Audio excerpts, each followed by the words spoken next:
Hello friends, ಎಲ್ಲರಿಗೂ ನಮಸ್ಕಾರ. ರೇಖಾ ಅಡುಗೆ ಚಾನಲ್ಗೆ ಸ್ವಾಗತ. ಪ್ಲೀಸ್ ನಮ್ಮ ಚಾನಲ್ನ ಸಬ್ಸ್ಕ್ರೈಬ್ ಮಾಡಿ, ಹಾಗೆ ಪಕ್ಕದಲ್ಲಿರೋ ಬೆಲ್ಲೈಕನ್ ಕೂಡ ಕ್ಲಿಕ್ ಮಾಡ್ಕೊಳ್ಳಿ. ಇವತ್ತು ನಾನು ಮಾಡ್ತಾ ಇರೋಂಥ ರೆಸಿಪಿ ಒಂದು ಸಿಂಪಲ್ ಆಗಿ ಪೀನಟ್ ಚಟ್ನಿ ಅಂದರೆ ಕಡಲೆ ಬೀಜ ಚಟ್ನಿ. ಇದನ್ನು ಸೈಡ್ ಡಿಶ್ ಆಗಿ ನೀವು ಯಾವುದೇ ಜೊತೆಗೆ ತಿನ್ನೋದಕ್ಕೆ ಚೆನ್ನಾಗಿರುತ್ತೆ. ಇದು ಮಾಡೋದು ಸುಲಭ. ಇದಕ್ಕೆ ಬೇಕಾಗೋ ಇಂಗ್ರೀಡಿಯೆಂಟ್ಸ್ ನೋಡೋಣ.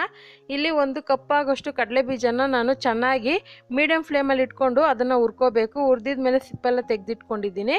ಮತ್ತು 1 ಕಪ್ ಆಗೋಷ್ಟು ತೆಂಗಿನಕಾಯಿ, ಕಡಲೆ ಬೀಜ ಎಷ್ಟು ತಗೊಂಡಿದ್ದೀನಿ ಅಷ್ಟೇ ತೆಂಗಿನಕಾಯಿನು. ಮತ್ತು ಇಲ್ಲಿ 2 ಒಣಗಿದ ಮೆಣಸಿನ್ಕಾಯಿ ಕಟ್ ಮಾಡಿ ಇಟ್ಕೊಂಡಿದ್ದೀನಿ, 4 ಹಸಿರು ಮೆಣಸಿನ್ಕಾಯಿ ಚಿಕ್ಕ ಚಿಕ್ಕದು, ಒಂದು 6 ಪೀಸ್ ಬೆಳ್ಳುಳ್ಳಿನೂ, ಒಂದು 2 ಪೀಸ್ ಶುಂಠಿ ತೆಗೆದಿಟ್ಕೊಂಡಿದ್ದೀನಿ. ಮತ್ತು ಒಗ್ಗರಣೆಗೆ ಸಾಸಿವೆ ಜೀರಿಗೆ 2 ಕಾಲು ಟೀ ಸ್ಪೂನು, ಗೋಲಿ ಗಾತ್ರದಷ್ಟು ಹುಣಸೆಹಣ್ಣು, ಸ್ವಲ್ಪ ಕರಿಬೇವು, ಒಗ್ಗರಣೆಗೆ ಎಣ್ಣೆ, ರುಚಿಗೆ ತಕ್ಕಷ್ಟು ಉಪ್ಪು. ಈಗ ಯಾವ ರೀತಿ ಮಾಡೋದಂತ ನೋಡೋಣ. ಮೊದಲಿಗೆ ಕಡಲೆ ಬೀಜನ ಹುರಿದಿದ್ನಲ್ಲ ಅದನ್ನು ಒಂದು ಮಿಕ್ಸಿ ಜಾರ್ಗೆ ಹಾಕ್ಕೊತಾ ಇದ್ದೀನಿ. ಕಡಲೆ ಬೀಜನ ಹುರಿಯೋವಾಗ ಸ್ವಲ್ಪ ಕಡಿಮೆ ಊರಿನಲ್ಲಿ ಇಟ್ಕೊಂಡು ಹುರಿರಿ. ಹೈ ಫ್ಲೇಮಲ್ಲಿ ಇಟ್ಕೊಂಡು ಹುರಿದ್ರೆ ಅದು ಸೀದೋಗುತ್ತೆ. ಚಟ್ನಿ ಫ್ಲೇವರ್ ಕೂಡ ಅದೇ ಥರನೇ ಬಂದ್ಬಿಡುತ್ತೆ. ಸೊ ಇದಕ್ಕೆ ಬೆಳ್ಳುಳ್ಳಿ, ಶುಂಠಿ, ಹಸಿಮೆಣಸಿನ್ಕಾಯಿ, ಹುಣಸೆಹಣ್ಣೆಲ್ಲ ಹಾಕ್ಕೊತಾ ಇದ್ದೀನಿ. ಬೆಳಗ್ಗೆ ಹೊತ್ತು ಈ ಥರ ಒಂದು ಚಟ್ನಿನ ಬೇಗನೆ ಒಂದು 15 ನಿಮಿಷದೊಳಗೆ ಮಾಡ್ಕೊಬೋದು. ಇದಕ್ಕೆ ತೆಂಗಿನಕಾಯಿ, ಉಪ್ಪೆಲ್ಲ ಹಾಕ್ಕೊತಾ ಇದ್ದೀನಿ. ಇಷ್ಟಪಡೋದಾದರೆ ನೀವು ಇದಕ್ಕೆ ಜೀರಿಗೆ, ಕೊತ್ತಂಬರಿ ಸಹ ಹಾಕ್ಕೊಬೋದು. ಸೊ ಇದಕ್ಕೆ ನೀರು ಹಾಕ್ಕೊಂಡು ರುಬ್ಕೊತೀನಿ. ಆಲ್ರೆಡಿ ನಾನು ಬೇರೆ ಥರ ಕಡಲೆ ಬೀಜ ಚಟ್ನಿ ಮಾಡಿದ್ದೀನಿ. ಸೊ ಅದು ಸಹ ನೀವು ನೋಡಿರ್ತೀರ. ಆದರೆ ಇದು ತುಂಬಾ ಸಿಂಪಲ್ಲಾಗಿ ಟೇಸ್ಟಿಯಾಗಿರುತ್ತೆ.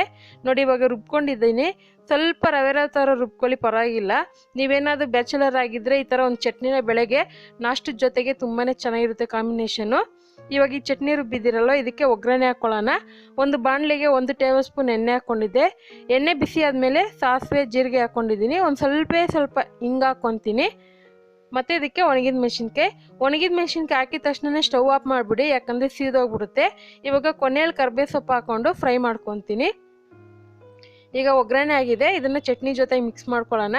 ಚಟ್ನಿ ಜೊತೆಗೆ ಒಂದು ಸ್ವಲ್ಪ ನೀರು ಮಿಕ್ಸ್ ಮಾಡಿಕೊಂಡ್ರೆ ಒಗ್ಗರಣೆ ಅದು ಒಂಥರ ಎಣ್ಣೆ ಥರ ಚಟ್ನಿ ಮೇಲೆ ತೇಲೋದಿಲ್ಲ. ಸೊ ನೀರು ಮಿಕ್ಸ್ ಮಾಡಿ ಆನಂತರ ಚಟ್ನಿ ಹಾಕ್ಕೊಳ್ಳಿ.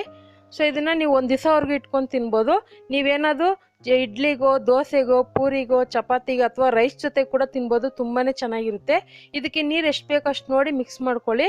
ಸೊ ಖಂಡಿತ ಇವತ್ತು ಮಾಡಿರೋಂಥ ಒಂದು ಸಿಂಪಲ್ ಪೀನಟ್ ಚಟ್ನಿ ಅಂದರೆ ಕಡಲೆ ಬೀಜ ಚಟ್ನಿ ನಿಮಗೆಲ್ಲ ಇಷ್ಟ ಆಗಿದ್ರೆ ನೀವು ಸಹ ಟ್ರೈ ಮಾಡಿ. ನಿಮಗೂ ಯಾವ ರೀತಿ ಬಂತು ಅನ್ನೋದನ್ನ ಕಮೆಂಟ್ ಮೂಲಕ ತಿಳಿಸಿ. ಮತ್ತಷ್ಟು ಈಸಿ ರೆಸಿಪಿಗೋಸ್ಕರ ರೇಖಾ ಅಡುಗೆ ಚಾನಲ್ನ ಸಬ್ಸ್ಕ್ರೈಬ್ ಮಾಡಿ. ಪ್ಲೀಸ್ ಈಗಲೇ ಒಂದು ಲೈಕ್ ಬಟನ್ ಕ್ಲಿಕ್ ಮಾಡಿ, ಹಾಗೆ ಶೇರ್ ಮಾಡಿ. ಈ ವಿಡಿಯೋ ನೋಡಿದ್ದಕ್ಕಾಗಿ ಎಲ್ಲರಿಗೂ ಧನ್ಯವಾದಗಳು.